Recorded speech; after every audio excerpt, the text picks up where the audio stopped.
初代セピロス騎士が檻の束縛を断ち切り、絶え間ない抗争の末、モンドの隅々にまで自由は行き届いた。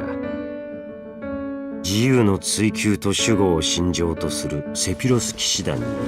旧貴族出身の異端者がいる。罪人の末裔であり、しきりに復讐を口にするエウルワだ。セピロス騎士団の遊撃小隊隊長であり、優れた剣術で波花騎士の席を担っている。この矛盾は多くの疑問を生むだろう。しかし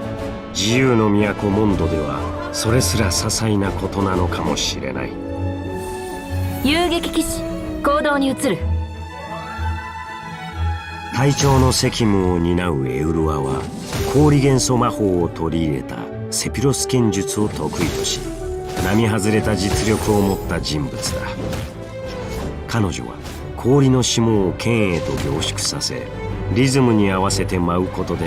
怒涛の攻撃を繰り出す。旧貴族という身分がエウルワにもたらしたのは、高い地位ではなく厳格な教訓であった。それら教訓を形だけのものと軽んじる彼女だが、生殺する習慣がすでについているようだ。エウルワがキャラ添付育成素材を合成するとき、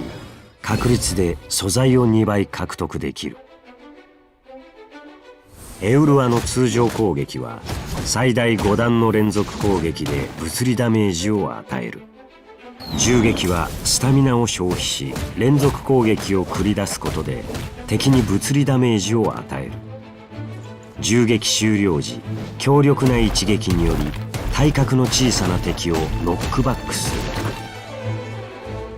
元素スキル強調の渦を短く押すと、素早く剣を振り氷ダメージを与える。敵に命中時、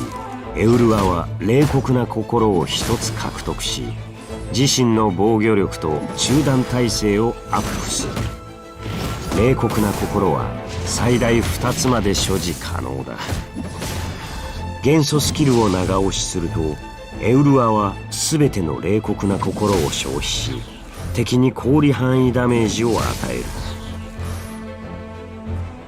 冷酷な心消費時、エウルワの周りにいる敵の物理耐性と氷元素耐性をダウンさせる。消費した冷酷な心は評価の剣に変化し、近くの敵に氷ダメージを与える。兵糧のようにうなれ。元素爆発を発動すると、体剣を力強く振り、周囲の敵に氷ダメージを与え、自身に付き従う降臨の剣を創造する。継続時間中、エウルワの中断耐性がアップする。エウルワの通常攻撃、元素スキルまたは元素爆発が敵にダメージを与えると、降臨の剣にエネルギーがたまる。継続時間終了後、降臨の剣は爆発し、周囲に物理ダメージを与える。ダメージはエネルギー量によって決まる。エウルワが戦闘不能または退場時、降臨の剣は直ちに爆発する。天賦氷の残剣解放後、長押しでスキルを発動し、一度に冷酷な心を2つ消費すると、直ちに爆発する降臨の剣のかけらを創造し、降臨の剣の基礎ダメージ 50% 分の物理ダメージを与える。長年遊撃小隊に属するエウルワにとって、機を見計らい攻撃を仕掛けるのは造作もないこと。彼女の剣撃は波花と共に光り輝く。天賦戦意の現れ解放後、エウルワが元素爆発を発動すると、冷酷な心を一つ獲得し、元素スキルのクールタイムをリセットする。モンド城の影に覆われた場所こそ波花騎士の戦場である。